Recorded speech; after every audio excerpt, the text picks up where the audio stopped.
Okay, I thought I was gonna be able to get the countdown timer going. I in fact cannot figure it out. So I'm not even gonna try. With 5 minutes remaining, I figured we'll just go live, and then when the special guest comes in, we can start as soon as he's here.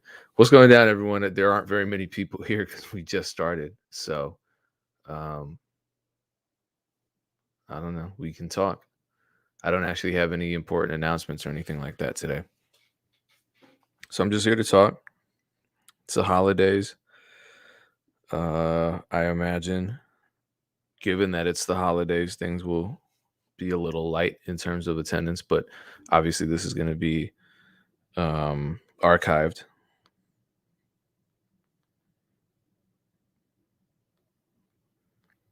I mean, everyone knows it's going to be archived. Maybe they don't. I don't know. It's always going to be archived. How am I? Life is good. Life is good. How are you? Shout out Tiger Backwood. Um, LDD making hits. Mike Brooks.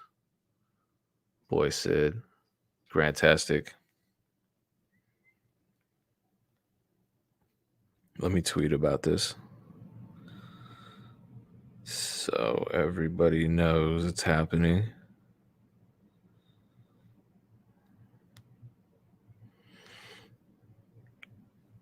What's everybody else up to? Shout out to Trayvon.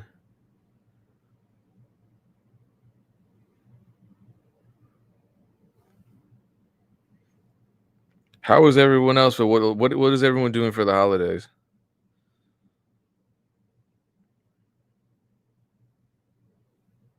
If anything, you don't have to celebrate.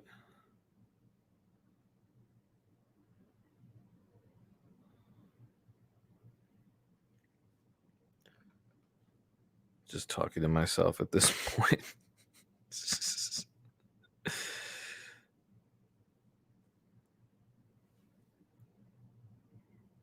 It's like a first date.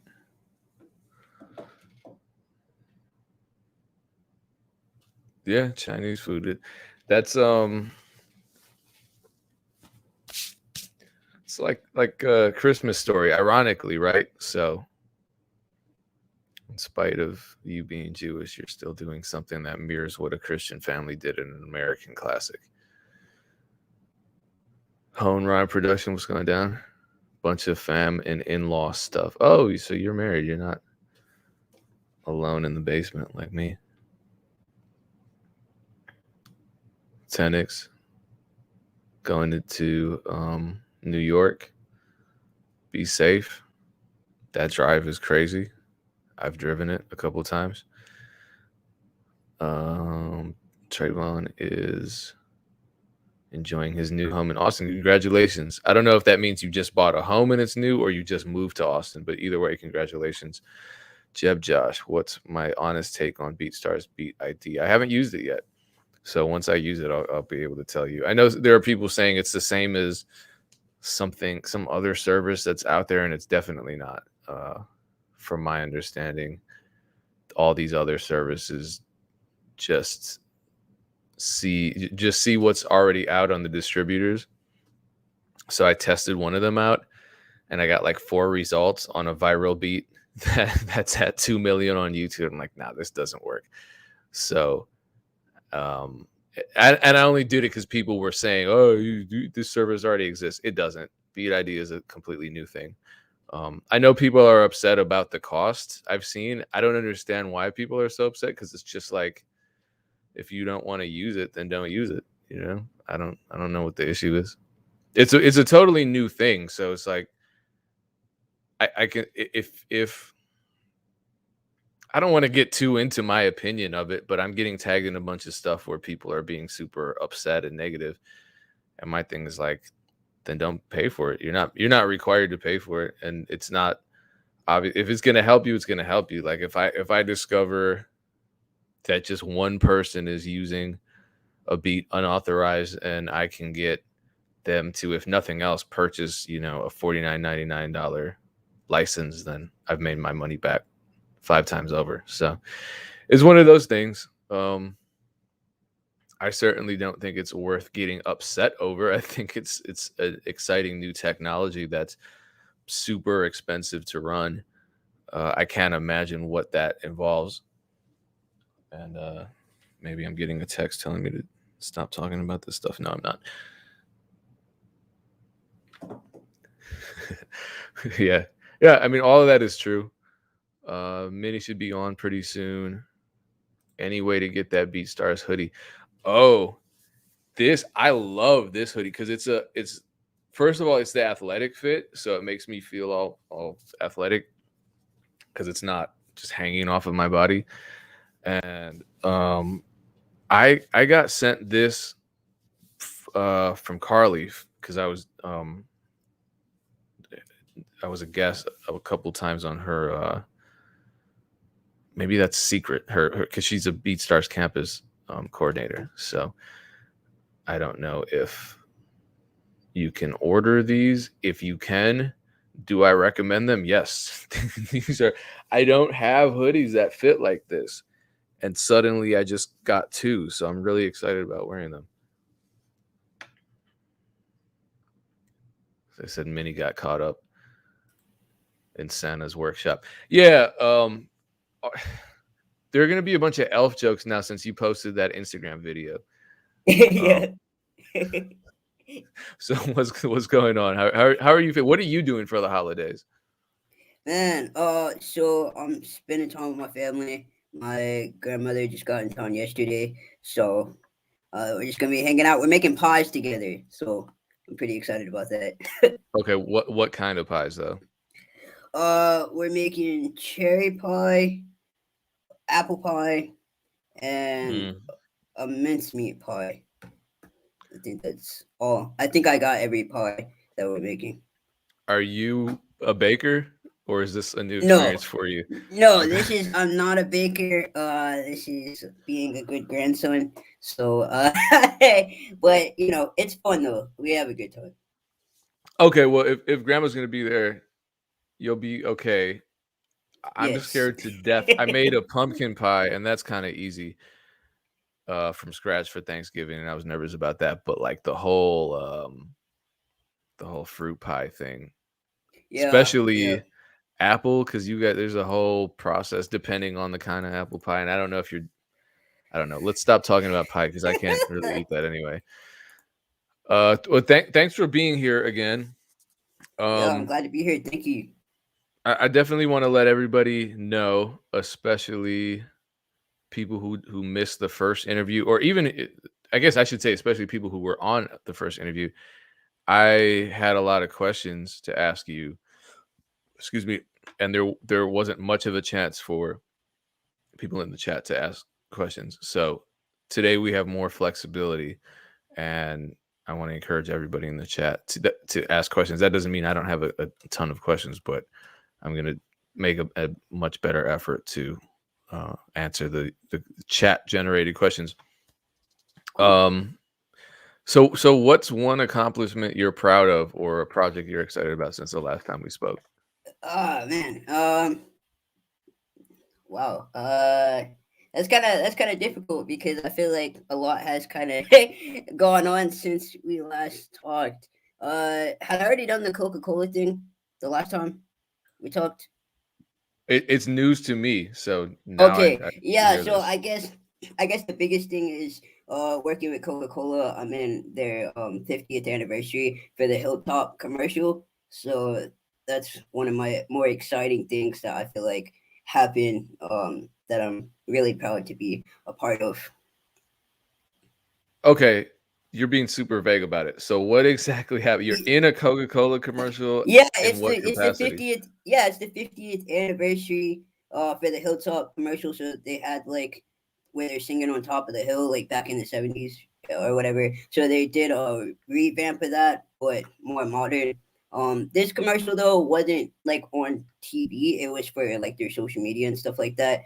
Um, and then it also ended up in the World of Coke factory here in Atlanta. So, and then on their website, if you go on their website for their uh, 50th anniversary Hilltop collection, they also have the little video, and you'll see my face in a square. I got my 10 seconds of shine, but it was really dope to be a part of it because it happened because I knew someone in college that reached out to me and they were looking for influencers. And he was like, hey, it's not guaranteed that everything's going to go through. And then it ended up going through and I had to do the content. And yeah, it was a great experience. So I was excited. It was really cool. Like doing something for Coca-Cola, that's like how many times can you say that one? So yeah, that's the most one of the most exciting things that's happened since we've been. Do I get free soda now? I wish. I love Coca-Cola. I need them to know. Like I buy cases of Coca-Cola pretty religiously. Like so, you know, it worked out though. Okay, so that's the right kind of brand marriage then. Yes. Like, Got it. Yeah, I need whoever whatever company's behind this, I need that sponsorship. If I can get these for free for life, oh, I'd be saving thousands. Anyway, here's something dope. Speaking of accomplishments, here's something dope. I don't know when this happened, but you have a Google card now. So if I Google mini producer, the search results don't just come up. Rather, an image of you shows up in the sidebar. This whole nice professional looking thing.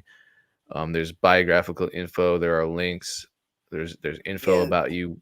When did that happen? I'm still trying to change that photo because I don't even have that haircut anymore. Like Oh, good I luck. already yeah, I know. I sent a request to change it. So it might not ever change. Who knows? I don't actually know when that happened. To be honest, to be real with you, I think I actually looked myself up at one point. I was like, oh, I have one of those little Google things. Like I don't know how it happened, but I don't know why they have. I have so many pictures, and that's the picture. I think it's because it's in an article that I did like years ago. So I don't know. I have no idea. I want a different picture, but it is what it is.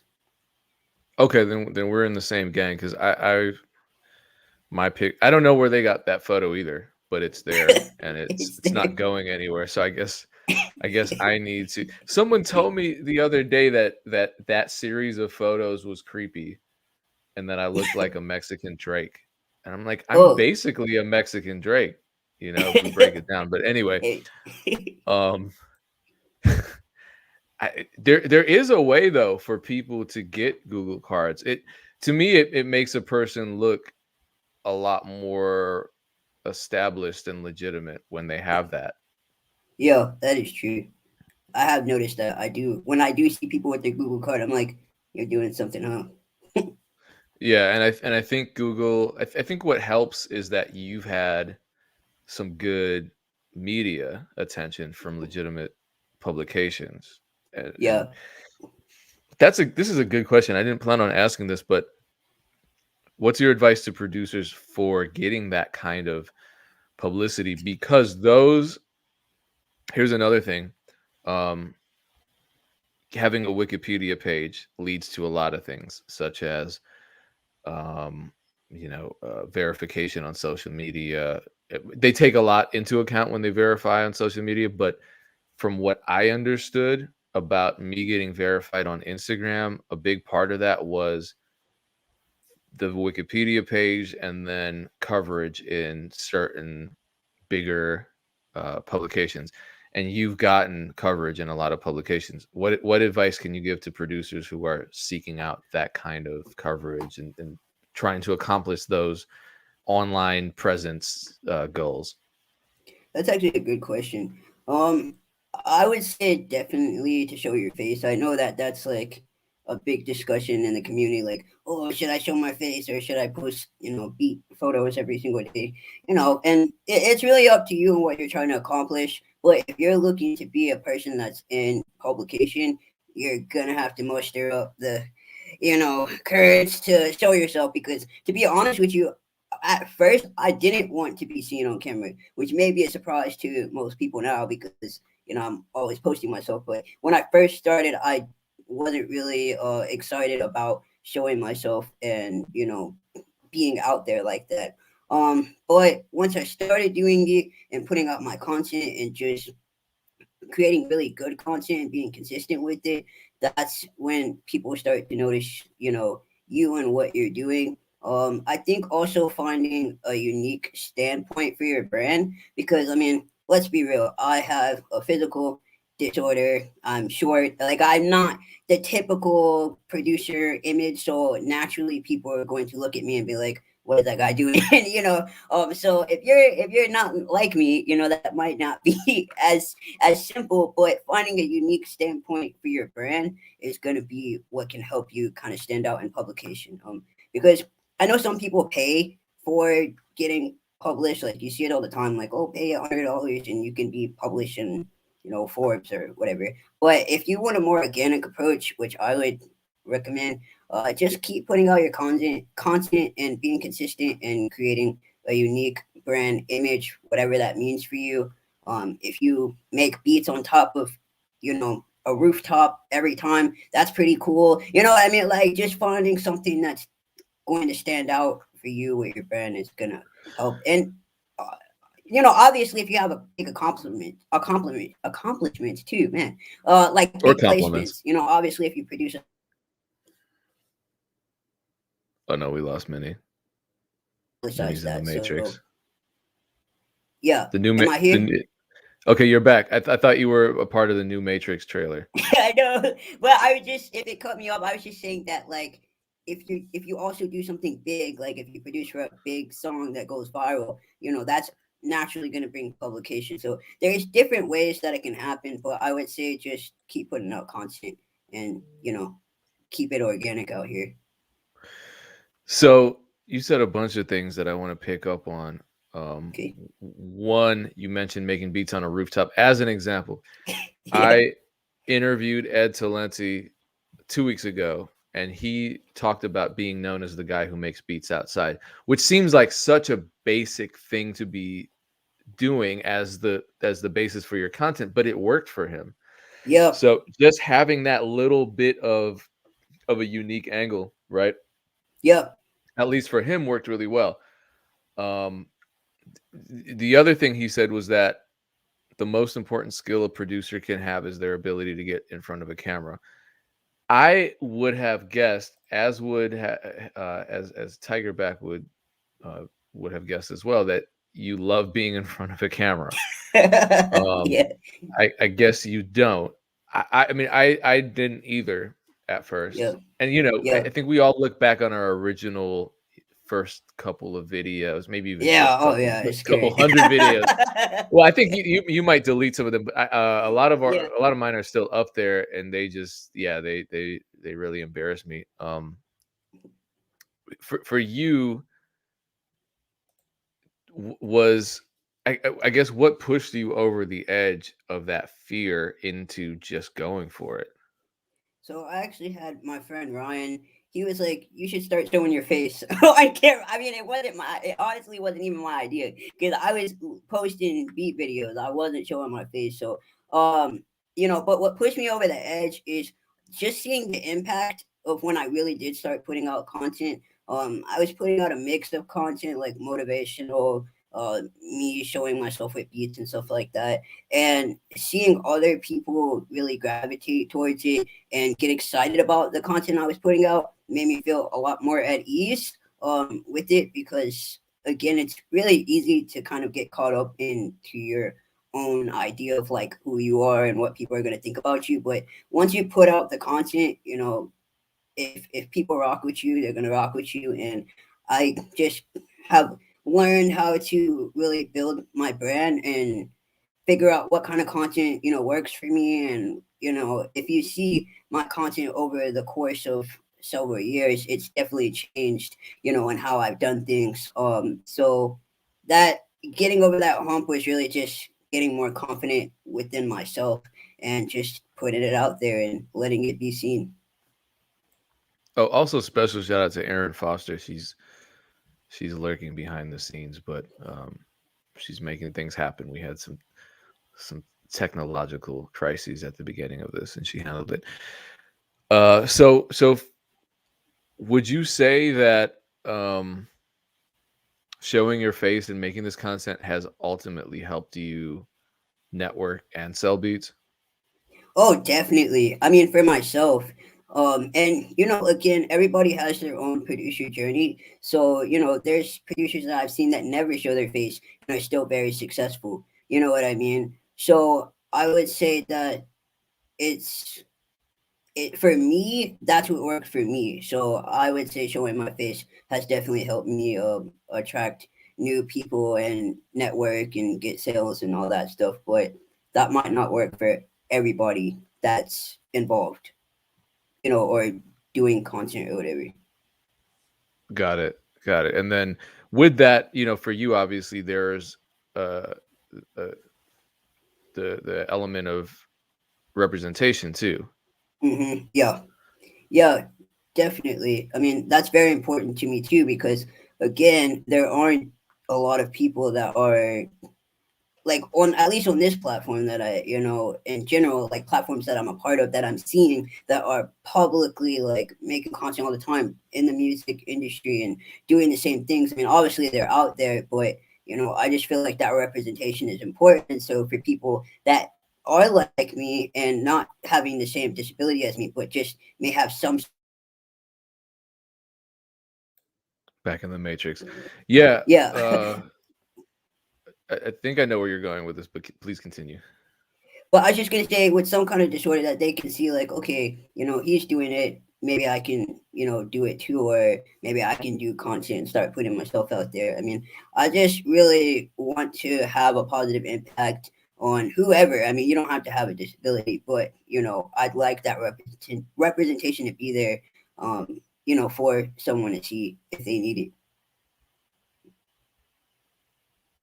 Yeah, do you get a lot of feedback, a lot of positive feedback from producers who maybe represent a minority population, or maybe even non-producers? Or just what kind of impact have you had on people with simply showing yourself and representing who you are?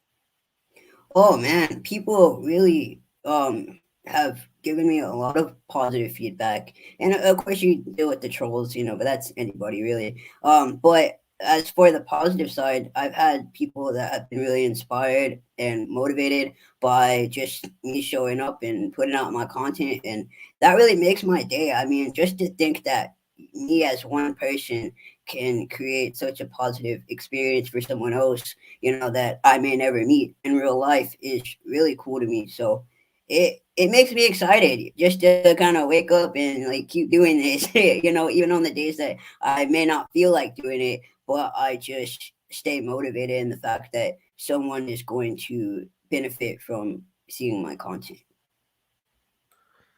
That's another good question. Do you are you pretty strict with yourself and with your schedule? Because obviously there are some days when none of us want to even get out of bed, let alone sit in front of a camera or make beats or do all this other stuff that we know we need to do. It's just hard certain times. So I have a calendar now, and I actually recently just got new management, and my management is very on top of me when it comes to what I need to do. So I've started to really treat like this whole like producer influencer journey as like an actual career, and I feel like that's really what changed for me is treating it like a career and not just treating it as like something I'm doing, because that really changes your mindset when you start looking at it like this is what I'm going to do every day. I need to show up, and I need to do what I need to do. So I have a calendar now. I have a content calendar. uh, my calendar has what kind of content I'm going to put out, but also just things I have going on for the week and stuff like that. So yes, I'm very scheduled. I also use this app. I got to give y'all a gym. Well, I don't know if it's gym, but I use this app called Flick, and it helps you with hashtags, and tells you like which like when you put a hashtag in, you can put like a smart filter, and it tells you like if those hashtags would work for your account and based off of like your engagement and all that stuff. But it also tells you the best time to post for your account, which is really nice because it also is on Instagram too, but this gives you more like a actual time period, not just trying to look at the like rectangles on Instagram. So I've been using Flick lately. So when I do know when I'm gonna post, I at least know what kind of time period to post my content. So that's what I've been using to stay on top of making sure my content is out, and my calendar definitely helps me stay ready to go. Okay, you're always introducing new apps Yeah. and resources that I always want to use. Flick, and it's for Instagram, but you're saying you're using it primarily for what, YouTube? No, I'm using it for Instagram. So strictly it's Oh, just for, primarily for Instagram. Okay. yeah, so it's FLICK. Googling it right now. Flick.tech is the website. Yes. Yes, that's what I use. I love it. Like, it's helped me so much. And it tells me how many like hashtags I'm ranking on for, different posts and stuff like that. So it lets me know like which hashtags I should keep using or alternate with and stuff like that. And you can create Okay. list of hashtags too. So it's a dope app. There's a free trial, and it looks like their cheapest account would work for me because I don't post 10 times a month. Anyway, Flick.tech. Um, Elephant in the room. Last time you were here, you dropped this bomb, and you said you made 10 beats a day sometimes. Is that still true? What did you say? I'm sorry. It kind of went out. Oh, the Illuminati doesn't want me asking this question. So the last time you were here, you dropped the bombshell that you made up to 10 beats a day.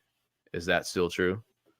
I still make a lot of beats. Now things have changed because the calendar helps. What I realized in the time since I've done this interview, the first one is sometimes you feel like you're doing a lot, but you're not really seeing a lot from like just because you're doing a lot doesn't mean the results like you're actually getting results. You're just kind of doing things to do things.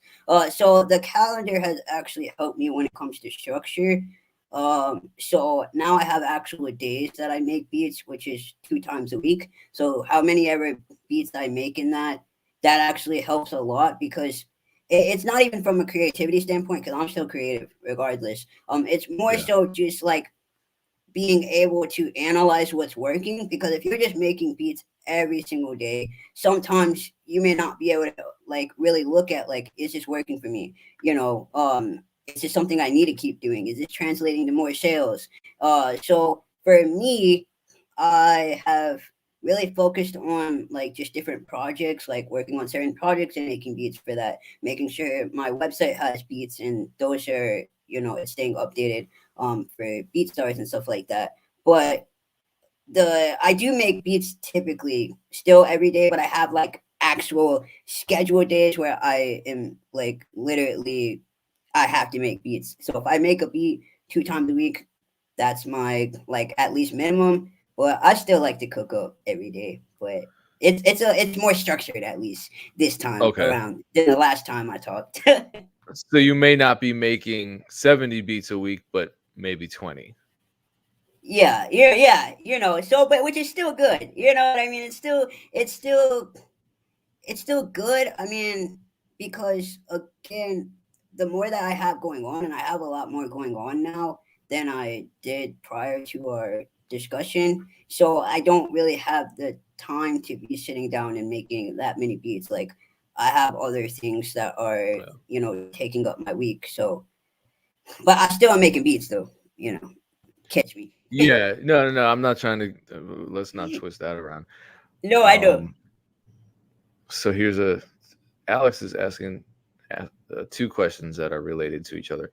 The first question was, what were you doing to pay your bills before music, and how did you make that transition from a job to music?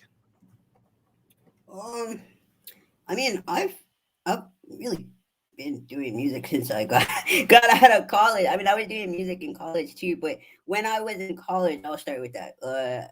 I just had different jobs, but also let's be real because we're 100% honest on this thing. My parents paid for my college like rent and stuff, so I didn't have any bills when I was in college, so I just did music. Once I got out in the I guess real world, um I had to pay rent myself.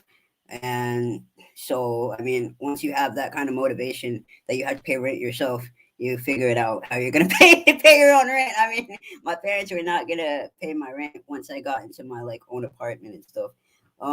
So it really was just buckling down and getting serious about how to get like make money and keep it consistent. But I'm still working on that. I mean, to be honest, I'm still working towards that because I have certain income goals that I would like to reach. But I mean, you know, the biggest thing is also I made Mini Producer an LLC, so got a business account. So there were certain things that I did that really, well, those are the things I did, not certain things. I got a business account, which is important. Once you start making a certain amount of money, which I'm not gonna lie to you all, I know when that is. You're gonna have to look that up. But getting a business account is important. Because to be able to pay yourself and that kind of stuff out of the business account, getting an LLC, and so that's what I did. In regards to kind of making that transition into making it more of a career and making sure I was making enough to at least pay rent and all those types of things. But it's a process, like it's not necessarily gonna happen overnight. So that's one thing I would say is also give yourself some grace too, in regards to this, because I think a lot of other producers see producers that are successful and making six figures or whatever, and they're like, man, why am I not there yet? But all of this is a journey, so don't feel rushed to be like, man, I gotta quit my job tomorrow, and this producer is making full-time income. Like, it's a journey, and if people were honest with you, they would probably tell you it's not gonna necessarily happen overnight. It's gonna take time, and just be ready in your own journey. Like, don't rush yourself to do something. Don't quit your job because you saw you know someone else said, oh, I quit my job yesterday to do beats. That might not be your story. If you can't pay your rent right now with the beats, like sometimes you just gotta do what you gotta do to get to where you need to be. So give yourself some grace. So I talk to producers all the time who say they have trouble just making one complete beat a week. I'm personally on a one beat a day minimum. That's like start to finish, mixed and everything. But Mhm. sometimes I have deadlines. I end up making 5 or 6 beats a day. That was me on Tuesday. Never 10 though. Maybe 10 on mixed beats. But what advice can you give producers who want to step up their overall output? I would say get out of your own head. And because a lot of producers, I still see this when I look on social media, like to define like how you should make beats. Don't use loops. Use loops. Make it from scratch. Use hardware. Don't use hardware. Don't just make beats. I mean, however you make beats. If you use loops for the whole beat, I don't know. I don't care personally. You shouldn't care if it turns out great. Whatever is going to be creative for you. Like, these are your beats, and at the end of the day, I worry about artists. Like, I producers, love y'all. I rock with the community. At the same time, though, artists are the ones that are purchasing my beats, and most of the time, when it just comes to artists buying, they're not thinking, did he use a loop in this? Did he use whatever? Did he use this kind of snare, the 808 spins, or like they're not questioning that. For the most part, in my experience, so I would say just have fun with it and actually make beats. Like, just cook up. Like, get out of your own way, get out of your own head, find ways to make it a creative process. Like, I've been trying this new process of setting like a 10-minute timer, more so not because I'm trying to necessarily make the best beat in the world, but more so just to get myself like I guess ahead of the game, because when you go to studios, it's a different environment working with an artist, and I know it kind of takes me a little bit to like make beats some at times when I'm overthinking it. So I've set a timer for myself just to kind of get out of my own way and my own head when I'm cooking up, and it's definitely helped. And I'm not always using loops either. Like, I'm making stuff from scratch. I am sometimes using loops from other producers that I know and stuff like that. So really, my biggest takeaway, hopefully, would just be get out of your own head, stop overthinking, stop worrying about what other people are saying about how you should make beats. Just make them. If you like how you made them and it turns out great, then that's really what matters.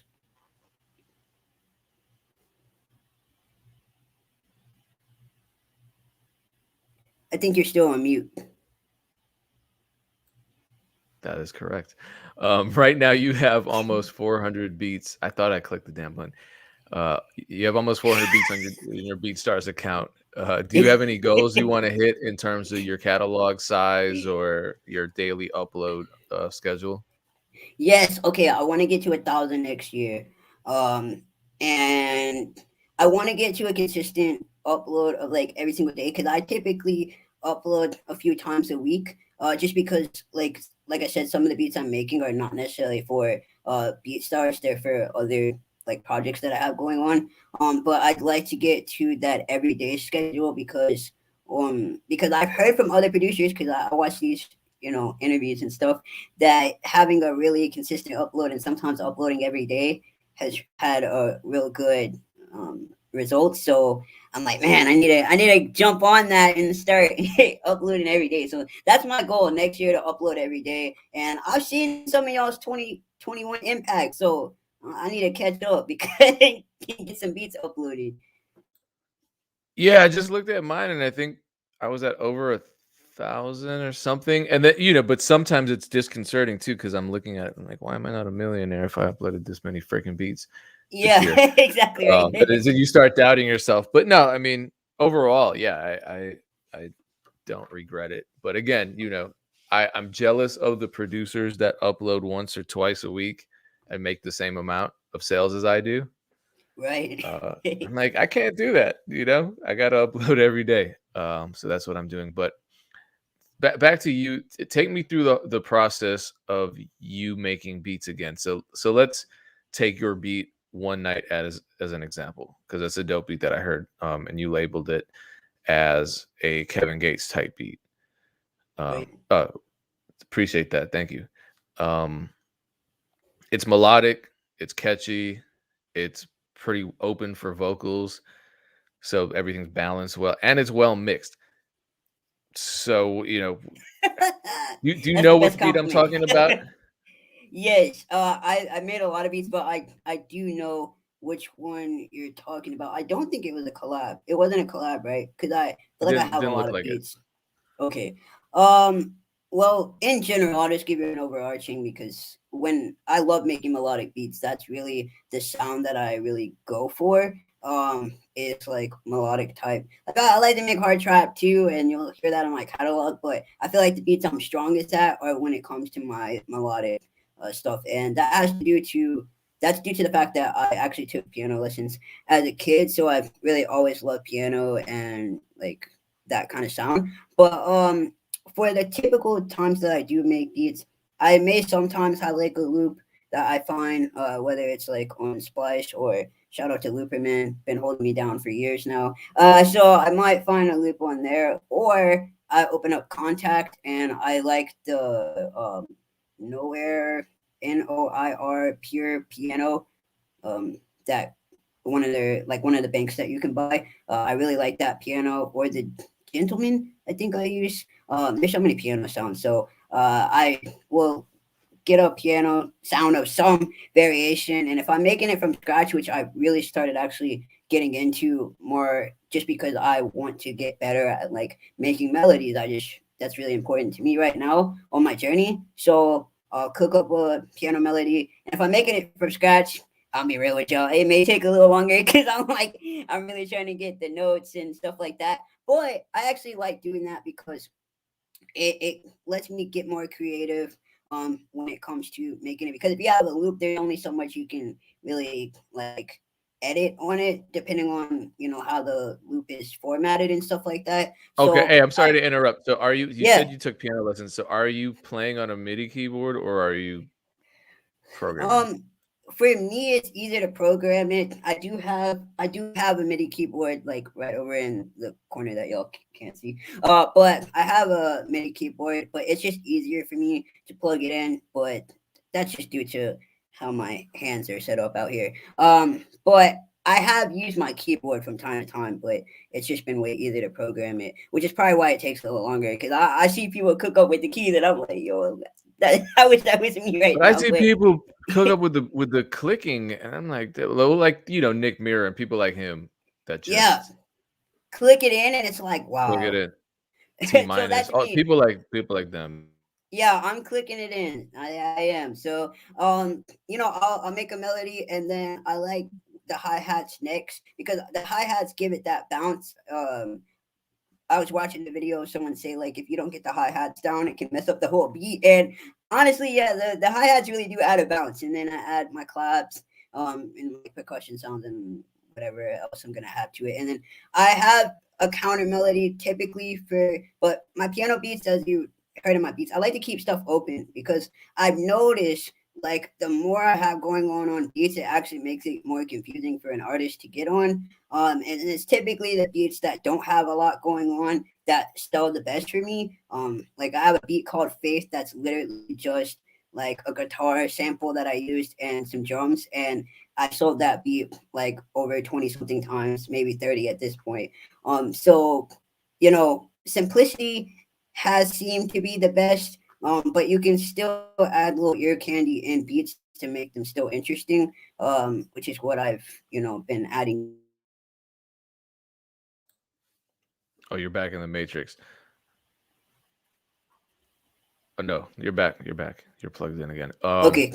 How do you stop yourself from wanting to add too much? Oh man. Honestly, I've just started watching more producers that I really like and how they kind of navigate with making beats and stuff. And I've noticed a consistent theme that they're very simplistic. Like it's simplistic, but it's still interesting. And I'm like, okay, if these guys who are killing it out here are doing this, there has to be a reason why they're doing it. And I just listen to other beats too to kind of get inspiration and like why do I like this beat. And typically when I like a beat, it's because there's not a whole bunch going on, or it's if they do have it more complex, it doesn't feel overwhelming. Like you can still have a complex melody, but it still like works, and an artist could get on it. So that's really what I take into my beats, is making sure they're still interesting to listen to, but not so complex and overwhelming that an artist feels like they can't get onto it. And thank you for complimenting my mix, because I know we talked last time. I've really been working on that because I remember seeing some comments about my 808s, and I definitely agreed with that. So I've been working on getting my 808s a little lower in the mix, and so that's also really important, is a good mix. I've overthought that to a point of making my beats better with the mix, and so yeah, I don't know if that answered the question, but I would just say like a good melody, good drums, and a great mix. I remember that whole kind of backlash when Yeah. I think part of it too was just the shock of producers hearing you say you've made up to 10 beats in a single day.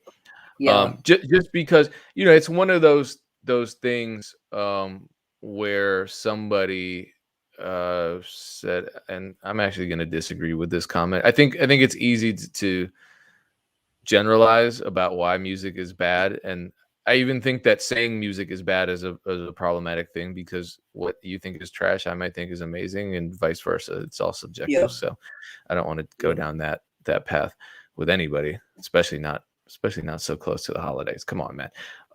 But just hearing that somebody is that productive. Oh my god, Minnie made 10 beats a day. That kind of triggers something in ourselves. Maybe it's an Yeah. insecurity, maybe it's a competitive spirit, something like that, where instantly there were people trying to find holes in your Yeah. In assertion. my And I yeah. know you said something where it's like you may be on the autism spectrum, and that might Yeah. help you hone in and focus on, just making that many beats. I've seen other people do it. I've seen Cash Yeah. Money AP do it, for example. Yeah. Exactly. So And so I remember someone saying, "Well, if I can't criticize Minnie's output, I'm going to criticize his mix. His 808s are distorted." And granted, they work. I've heard a million other producers. Again, well, I'm not going to say names. Other producers who are very much on top have distorted drums, and I can't say that I dislike the way it sounds. I'm not going to do it myself, but I Yeah. did notice in your newer beats that you stopped that and you just have still really loud kicks, and you have turned the bass down, but it's still there in the mix. What did you do in order to achieve that clarity? Were you watching tutorials? You know, what can you Oh recommend? yeah, I watched it. I watched the video, and when I find it, I'll tweet it out because I don't remember it now. But I watched the video, and ever since I watched that one video, like it definitely changed how I mixed my stuff, and also just listening. I mean, just listening to other beats and kind of like where their levels are definitely help too. And then also like listening to people that have done songs to my stuff and being like, okay, yeah, that bass is way too loud, which probably made it hard for that engineer to mix if they didn't have the stems. So that definitely helped too by just listening to other music and kind of being like, okay, this 808 needs to go down and that kind of stuff. Okay, so here's a good question from Grantastic. Do you schedule your beats out, or do you always just upload them at the time at which you're ready to publish them? No, I mean, I have enough time in my day to just The Illuminati got us again. The internet, Wi-Fi, Illuminati. I typically So my bad. I Yes, typically just start over again. upload my okay, no problem. So I typically just upload my beats myself. Like sometimes I do schedule out beats if I just have a lot that I want to schedule out, but typically I just upload them. But I do plan on next year really sticking to like uploading them so that I'm not sitting there and doing that. But this year I just upload the beats. Did that ever get overwhelming? No, I wouldn't say it's been overwhelming for me, but again, just to have some more structure for my business, I'm gonna start scheduling them out. So then here's a question about scheduling beat uploads. You've talked about how you're using certain tools to determine what time of day, which days to post content on, social media. What have you learned over time about when to upload beats on BeatStars or on YouTube? Have there been any indications that certain days and times work better for you? So I'll start on BeatStars first because my YouTube has actually changed a little in regards to content. But as for BeatStars, I've learned just being consistent on there is honestly key. I mean, like when I have done like I did, I think for like 30 days, I uploaded a beat a day, and I was like, dang, like I need to keep doing this because the output on there seems to really help with the consistency. I didn't notice a time or a day in regards to like well a time of the day that was really working for me. I just was scheduling them out. I think in the morning. I scheduled them out for the morning, but I was putting out beats every single day for like a month or whatever, which is not obviously a long time in regards to consistency. But I still saw even results by doing that. It was just a lot to upkeep of like trying to have beats every day and have your 30 beats for the whole month. But yeah, for BeatStars, I would say consistency is key, which I've heard a lot of other people say on here. It's just can stay consistent with the uploads and putting in your three tags and your metadata, with the BPM and the key and stuff like that. I have tested out different things in regards to BeatStars of like putting stuff in the title. You know how you could put like your deal, like buy two get one free, or or the type of beat it is, like Kevin Gates type beats, which are typically my go-to or whatever. So I try different things like that, or like the genre, like smooth R&B beat or whatever. I do think the ones that work for me in regards to title is definitely having my deal either in the title or the type of like feel that it is. So like like smooth guitar beat or whatever. Um, I've noticed that that's helped me, and putting the artist in the title can help too. But I think just for BeatStars, I've noticed that the two that have worked for me are having a deal or having like the type of feel. But it just really depends for everybody, on what works for you. I've got timestamps. So yeah, let's talk YouTube, because you said that your overall strategy has changed, and I've noticed that it has over the last couple months. You went from kind of mixing beats with vlogs and producer content to pretty much exclusively posting vlogs and producer content. What's the plan behind that change? So, like I said in the beginning, is I got new management. And shout out to Kim because I know she's gonna watch this. So, she does a lot of like strategy, social media, and has worked with like other companies and stuff. So she really wanted me to start vlogging because I wouldn't have started vlogging. I would have still uploaded beats like every day. But doing the vlog really just kind of gets people behind my story. And hey, look, that's my manager right there. So it They gets were always watching. You can't they're you always can't hide. watching. It gets people behind your story and brand, and like my my personality, and just I'm a big part of my brand because it's me, So doing the vlogs has actually really been helpful, and I add my beats in all my vlogs that I do. So I'm still incorporating it. So I'm not doing the whole uploading beats as much or really at all now. I'm more so doing content like my vlog. I'm doing the content like my vlogs, and I'm also doing the like 5 and 5 series that I started, and posting up my podcasts and things like that. But I do post my beat stuff because I found a way around it. No, I post my beat videos like on TikTok because TikTok has amazing organic traffic of like I'm definitely gonna vlog with my grandmother. Don't worry. But I post a lot of my beat stuff, like to show off my beats on TikTok, and that's been great. So that's a way that I find of being able to put out like what beats I have and stuff like that by just showing off a beat I've made and like having a video of myself, and that's how I navigate that thing. But I don't put up beats like I did on YouTube anymore. I just mainly put those kind of videos up on TikTok. Okay, I want to get to Alex's question. I just want to ask you, what, in addition to BeatStars and TikTok, what other platforms do you post beats on, and then which ones would you say you're finding the most success in terms of actual sales on?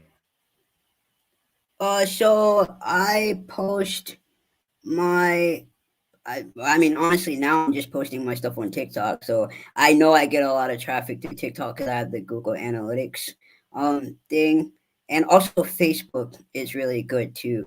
I have a really active community on Facebook, so I'll post up different videos as well. And Twitter is a new key. I've been seeing a lot of producers out there utilize Twitter, and I'll be honest, I wasn't using Twitter like that, but I've started posting my videos here and there on Twitter, and I actually see traffic from Twitter to my page, which all of those translate to sales. And I wouldn't have expected that. I really wouldn't. But yeah, so I would say Twitter and TikTok, and then my Facebook page are like my top three um, that I'm really utilizing to post up beats because, like I said, my YouTube channel is now more so for my vlogs and just my other content to post up.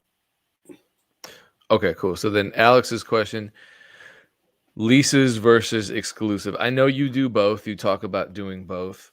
Um, what are your experiences with either? And do you have any sort of rules as far as, for your own business? I'm not going to sell this beat exclusively because of it's been licensed too many times, that kind of thing.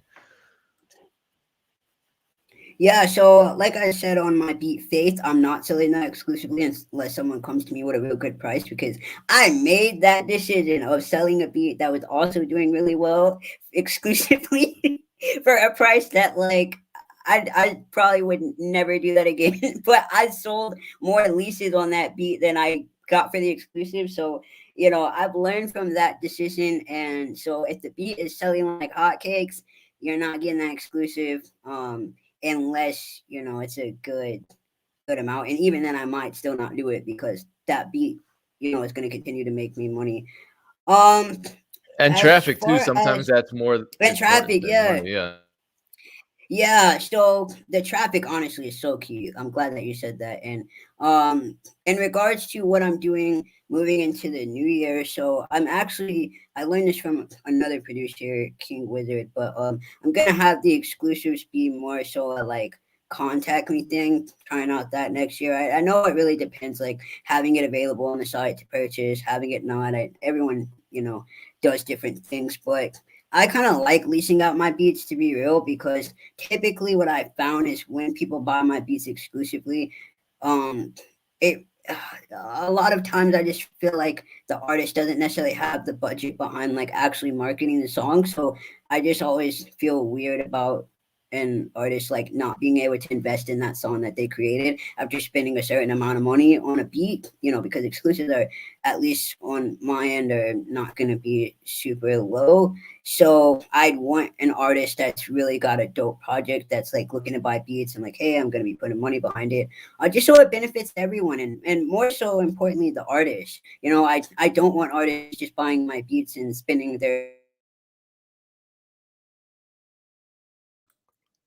Damn, that was gonna be a gem too. sorry. Okay, I don't want artists just spending their last, dollar on my beats and not being able to put money into the marketing, because the marketing is what's going to be able to get it out into a bigger audience. So I'm going to be much more selective in regards to how I sell exclusives next year, because I want more of a personal relationship with the artist that I'm working with, so that I'm more a part of the process, or at least as much of the part of the process as I can be. So I'll just be leasing my beats for the upcoming year, like upfront. And then if you want to get exclusives, you're gonna have to contact my management and go from there. So that's what I'm doing. That's what I plan on doing for the upcoming year, because I've just seen different things in regards to when artists do buy my beats exclusively and how that kind of goes.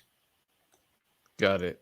Um, so someone asked a question about pricing. Now I have a whole bunch Hmm. of questions about pricing. Yes. Um, Okay. and you've recently, as Hone Rhyme is pointing out, you recently changed your pricing structures. You Yes. recently tweeted, seeing the MP cartel price point start at 100 for leases is dope. And I knew about this a while ago. I actually was trying to interview them. That we couldn't make it work. But I've had mine at this price point recently as well, so it's motivating to see. When did you switch your prices? Uh, I think like in November. Yeah, on November 1st. I changed it on November 1st. Like really random. Okay. And yeah, so I changed it then.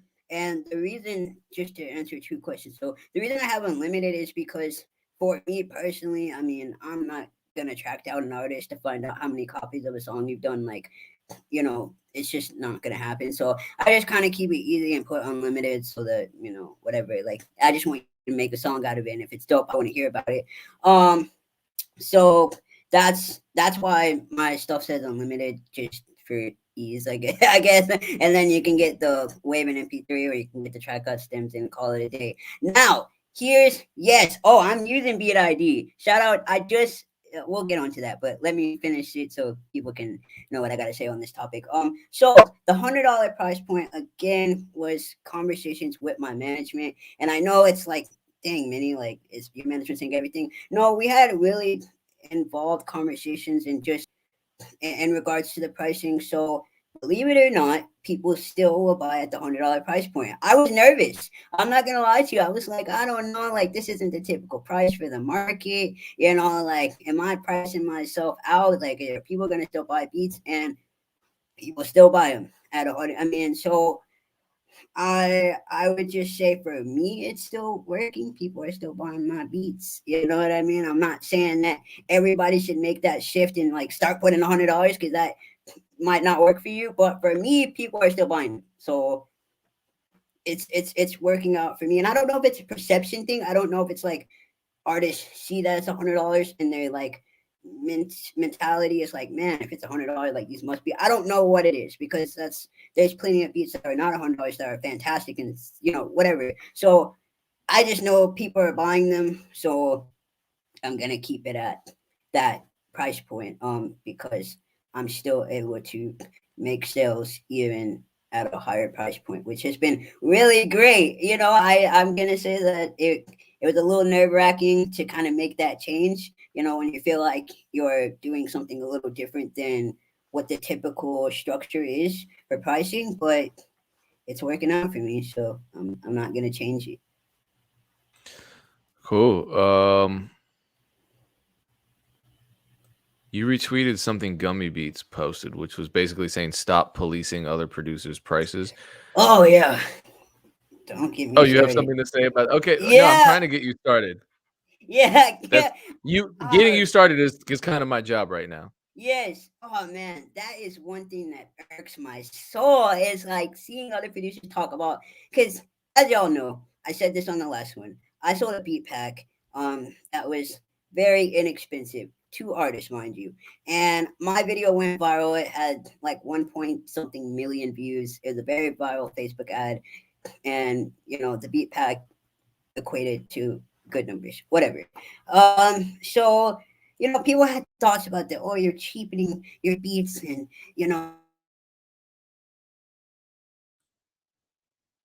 Damn it, man. you're cheapening your beats. You're messing up the producer game. The whole game is in shambles now because you've made, and It's it's all like your fault. You single-handedly you single-handedly took ruined the whole entire producer it just community. took one mini producer to fuck the whole game up. Exactly. I just ruined the whole community by my beat pack. And it's so interesting to me because in my opinion, if your business is that strongly affected by one or a few people's actions, then you really need to take a good look at what you're doing in your business. Because when I wake up in the morning, I'm not worried about what you're doing or whoever is doing. I'm worried about what I'm doing and what's working for me.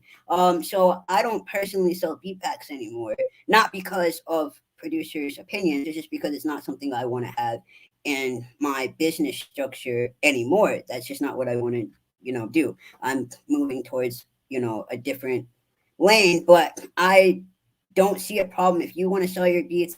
I've seen producers sell their beats for $5. Do what you got to do. If that's what puts food on the table or whatever, or how you feel good about it, then that's what you got to do. Because at the end of the day, it's your business. And I think like for the producer community, remembering that it's your business is important because it's very easy to let other people's opinions about what you should be doing and what kind of like new strategy you should try this week, and sticking to something that works for you is important. So if $100 doesn't work for you for your beat prices, that's fine. Do what you got to do. If $30 works for you, $20, $5, $2 and a biscuit from Popeyes, I don't care. And so it's just whatever is going to work for you, it's your business. And remembering that is going to be very important, because a lot of producers I see get very caught up into the very minute details about what other people are doing and not worrying about what they're doing. And that is going to get you in trouble and also get you away from the goals that you've created for yourself by worrying about what other people are doing that more times than not have nothing to do with you and are not going to get in your way of what you would need to do. Like, you're going to be okay. So stick to what you need to do. Okay, since we only have 3 minutes left, and you did mention I have more questions, so we're gonna have to do a part 3. Uh, Okay. Verbal confirmation. You heard it first here. What Three. has your experience been? Yeah, we got to do it's a trilogy, and then we'll do the quadrilogy, which is a stupid Yes. sounding word. Beat ID. I haven't used it yet. You have. It's a hot topic, so let's end on Yes. that. Okay, so beat ID. I literally just I tried my two beats. I'm so upset with myself. This is my fault. I put up a beat and I put the wrong year. I put 2021 and I meant to put 2020. So I'm like, gosh dang it. Like I tried. So it's only gonna start tracking from the first of this year. and I'm just so disappointed in myself. But that's neither here nor there. I have another beat that I tried, so I'm waiting to see what the copies are for it because I haven't seen anything. But it did say it takes up to a week to see um results from it. So I don't have much to say, but I did sign up. And for everybody, because I see the uproar and like it's $10 per whatever. Here's the thing. Here's my strategy, and I'm seeing a lot of other producers that are using it. I'm only picking my top selling beats. So if I have five top selling beats or whatever, then that's what I'm gonna like put a budget for. If you only have 7 minute beat, it'll help. Since yes, Mike, shout out to Mike. Mike, I'm sitting in the beat because I am messed up. Anyway, Mike okay. saves the day every time. Every time. Mike, yo, Mike. Hey, by the way, we gotta talk because we need to have some. I'm gonna email you. Okay, moving on. So what I was gonna say is, for the producers out there that are like, oh, $10 per beat, like every month. One, you don't have to renew it. Like that is a thing. You can just do it and find out up front. So you don't have to necessarily like every month that it's going to take out money. And I've seen people say, "Oh, I have 300 beats," but I'm telling you right now, all those 300 beats are more than likely not just consistently blowing it out of the park. You probably have, a few standout winners that you could use to track. So again, it's a mentality thing to me. When I heard about BID, I was actually very excited, and even finding about the price point, I still didn't care because when it comes to your business and you're investing, then to you're gonna do certain things to make things happen for your business and invest into it. And if you're not making any money right now on your beats, then maybe that's something you need to wait for. When it comes to the beat idea, if you're not making a lot of any money off of your beats, then maybe $10 per track is not something you need to do. But at least for me, look, yeah, with Cloud9, shout out to you, man. I saw you're seeing stuff, Beats by Dr. Dre, Nike, Adidas, Puma, you know what I mean, and a Normani commercial. So these are the opportunities that you're seeing from using BID. So again, it just depends on where you're at. Don't feel rushed to use all these new features because like you're seeing everyone else do it. Again, do what works for you. For me, I'm trying it out because I want to know if somebody used my stuff in there and I'm in a Coca-Cola commercial I didn't know about. You know what I mean? So but I think it's a great feature, and I'm very excited to see the results of it because I have some top sellers that I want to know where they are right now. Okay, so my mouth and jaw dropping was because of what Cloud9 says. We're definitely talking. Thank God that we decided Yeah. to go for a part 3 or 4. Did we do part 3? Cloud? No, this is. Oh yeah. I think we did. No, Minnie, we're doing part 3. Are you drinking Coke right now? I'm drinking lemonade. I know. Okay. I should have lied and said, yeah, it's Coca-Cola. Lemonade. All right. Okay. So we're already 2 minutes over. That what Cloud9 said. Wow. Yeah, We gotta that's definitely awesome. talk about it. Okay. So how do people contact you? How do people stay up on your content and everything related to Mini Producer? Yo, well, one, thank you for having me on here, DJ Pin One, and we're definitely gonna do Yeah, of course. part 3. Get excited. So if you want to keep up with me, check me out. Mini Producer on Instagram is where I'm super active. Also, Mini Producer on Twitter. My BeatStars, Mini Producer. And for anybody that's asking, I saw someone ask if I use other people's samples. Yes, I do. I have some DJ Payne One samples that I promise I'm gonna get these. I didn't realize things were gonna catch up, and then other people. Anyway, but I do have some DJ Payne One samples that are fire.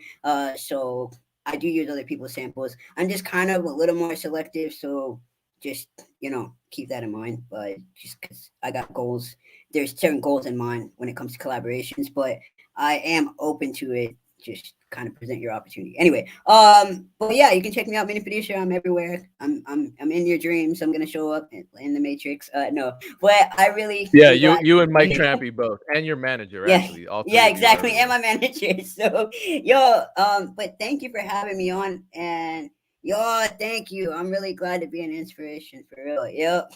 So, I really appreciate everybody who like showed up and watched this interview. And Mike, I'm hitting you up. I will tell you the beat that it is, to help me with my troubles. And then I also have something else I want to ask you about because it's important. So anyway, not in a bad way. It's a really good thing, you know. But so Yeah, that yeah, sounded ominous. People, yeah. folks, I was like, people were. yeah, I have it's a good social thing. anxiety, and so when people say, "Hey, we got to talk," I'm always like, No, I feel the and same way. I don't know why I did that. I don't like when people do that to me. It's a good thing, Mike. It's a good thing. okay, that was illuminating as fuck. So for a million different reasons. Shout out to everyone in here is amazing for being here because this is, you know, the holiday season. I guess after the fact of us scheduling this, I realized that all the shows for the most part were canceled this week. I'm just like, I'm doing it. Mitty already said yes, so we're gonna go for it. This will Yes. be archived on all of BeatStars channels, and it will also be on my YouTube in a couple weeks. So Perfect. if you join late, um, no problem. You'll be able to catch it in its entirety. So, Mitty, once again, thank you so much. Thank you. Part 3 coming soon. You heard it here first. Shout out to Mike. Shout out to Aaron. Shout out to Cloud9. Shout out to everyone in the chat. Appreciate you. Thanks for asking questions. Happy holidays, safe travels, Happy and I will holidays. catch you same time, same place next week. Peace. All right. Peace out.